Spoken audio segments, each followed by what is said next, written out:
Welcome back to the channel and to another video. In this video I'm going to tell you the story of how I got this car, which is a Mk1 MR2 which has been V6 swapped and it has a 2gr-fe engine.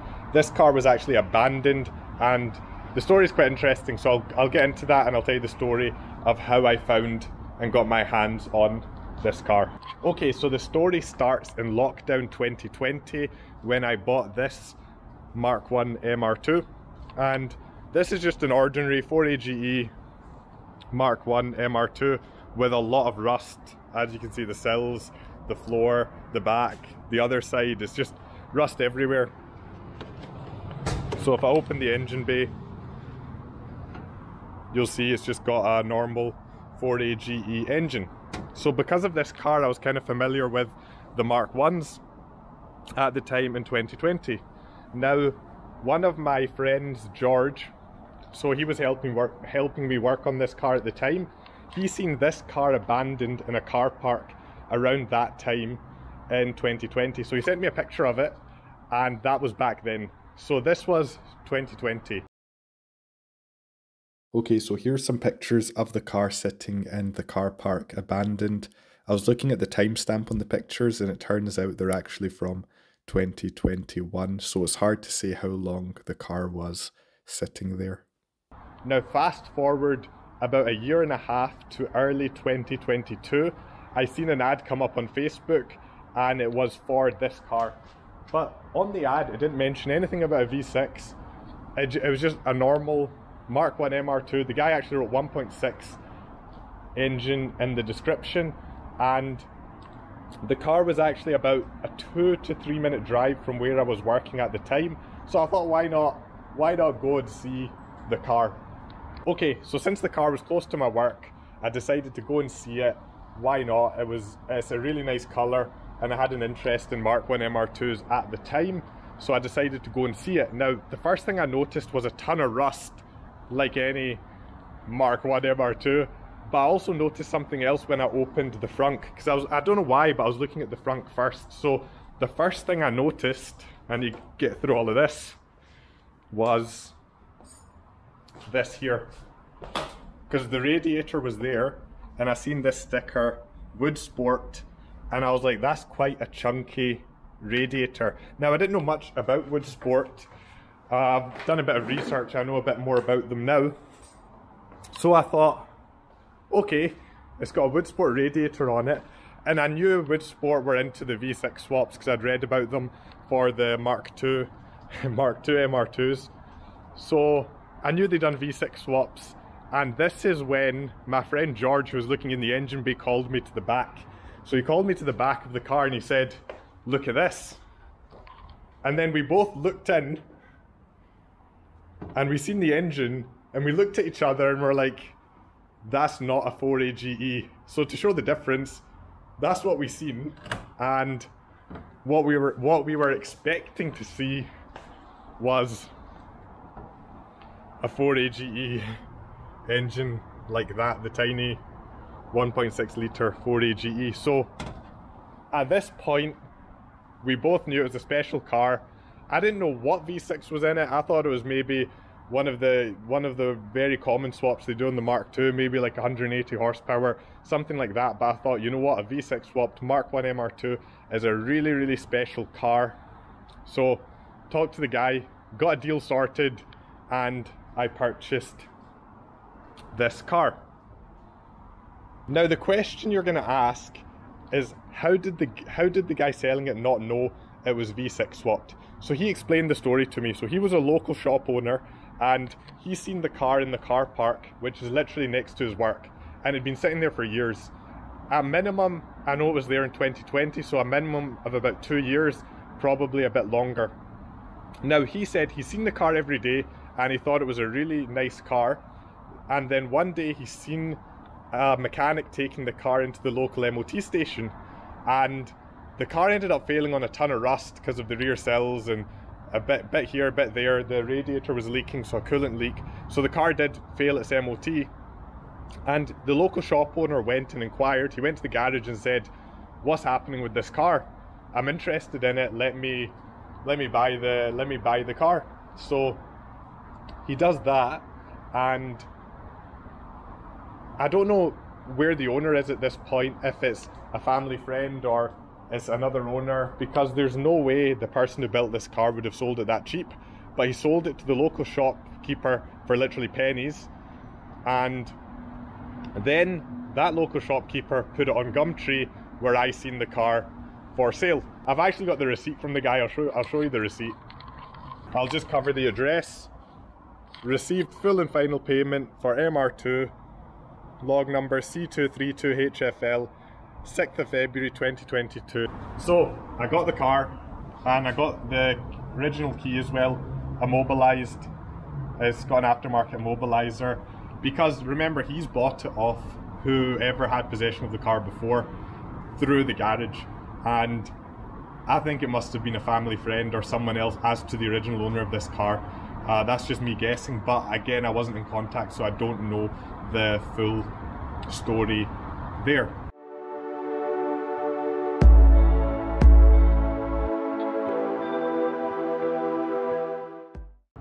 Okay, so when I got the car back to the unit, the first thing I decided to do was send the car off to a professional welder. That's the mistake I made with this car. So with this car, I tried to weld it myself, but there was just too much work and it never ended up getting done.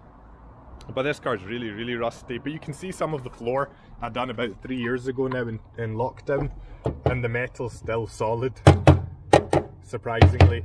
So I decided I'm not going to make the same mistake. It's a special car, so I sent the car off to a chap named Richard, who is an amazing welder, and he's got tons of experience on MR2s. He done my Mark II for me. He personally owns MR2s, and he helped me out with this car. So I'm going to put in some footage from 2022 when the car went to get its welding done, and you'll see some of the rust and what it was like, and you'll also see some of the repair work.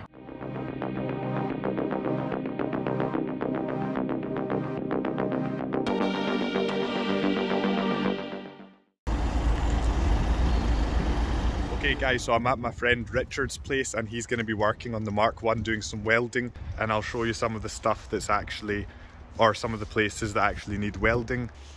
See the Mark I here?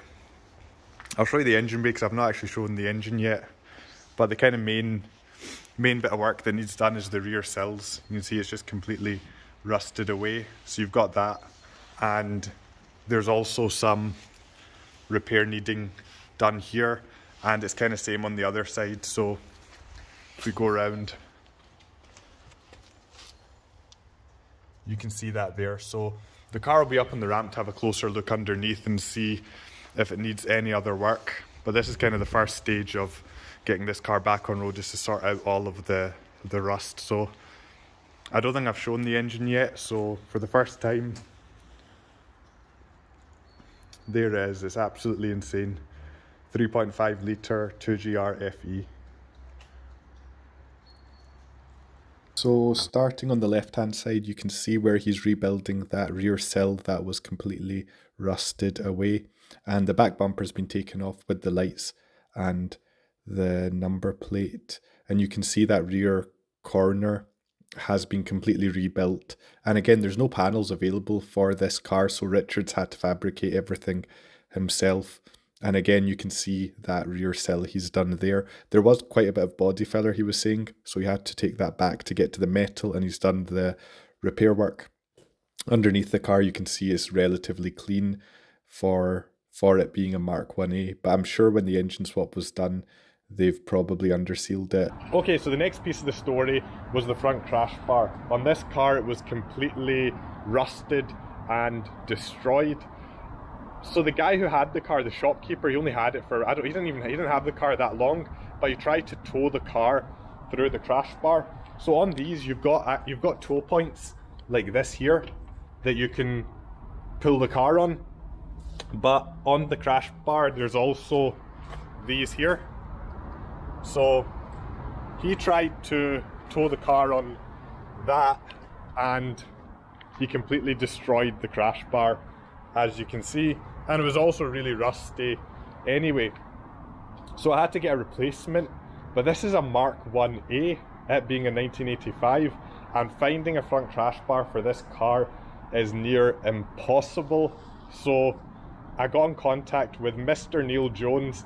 He's a bit of a celebrity in the MR2 community. Anyone with a Mark 1 MR2 will know him, and he's kept hundreds of these on the road. And when you go back to the back of the garage, he managed to get me a really good condition Mark 1A front crash bar, as you can see it there. So massive shout out to Neil Jones. I'll put his links in the description, but I got this from him. It did need a bit of repair work, so Richard, who done the welding for me, he repaired some of the insides of this. I've just painted it up and put a coat of built-in Hamber UB on it to protect it. So that's there. So massive shout out to Neil Jones, and he's a very helpful chap. He gave me some good advice just chatting to him. So, and he also mentioned any other parts I need, he'll help me out. So big shout out to Neil Jones, East End Radiators, and Richard, who done the welding on this car. The project's kind of getting along. So what I done next was I took apart the whole front end to get this old crash bar off the car. I'll just show you some quick footage of that.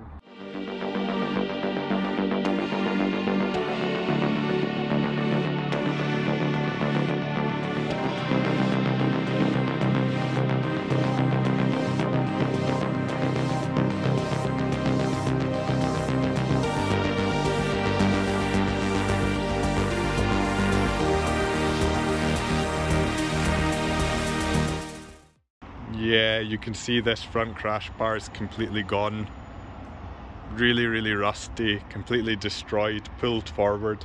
That's the car, and that's the leaking radiator there. I contacted a company in Glasgow called East End Radiators, and they built for me a complete custom radiator for this car. And I'm just going to put in a wee bit of footage I took when I visited East End Radiators. Stevie's sorting out the radiator. What's the plan, Stevie? The plan is to replace this aluminium thing and some copper and brass. That has been made for something else and then all up to go into your MR2, I think. So what we're going to do is build new headers, copper and brass core, stick it all together. We've done the copper template, sorry, the cardboard template. That's all we need in order to make your radiator. It's that simple. If that fits in the car, you'll make a radiator of that size and put the connections and the fan brackets and the sensor hole wherever you want it. Job done. Perfect. Yeah, so that's the radiator here.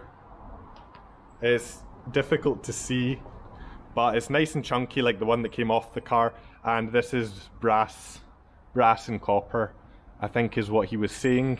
So this should last for many years to come. Okay, so that's the story of how I got this abandoned Mark 1 MR2. Everything I've done to the car so far. I've got the welding done, I've bought a new radiator, and I've got a new crash bar, and I've stripped the front end. So that's it for this video. That's just introducing the car, and now the project's going to continue with videos coming forward. So if you enjoyed that and you want to see what's in store for this Mark 1 MR2, and if I'm even managed to get it back on road, make sure you hit the subscribe button.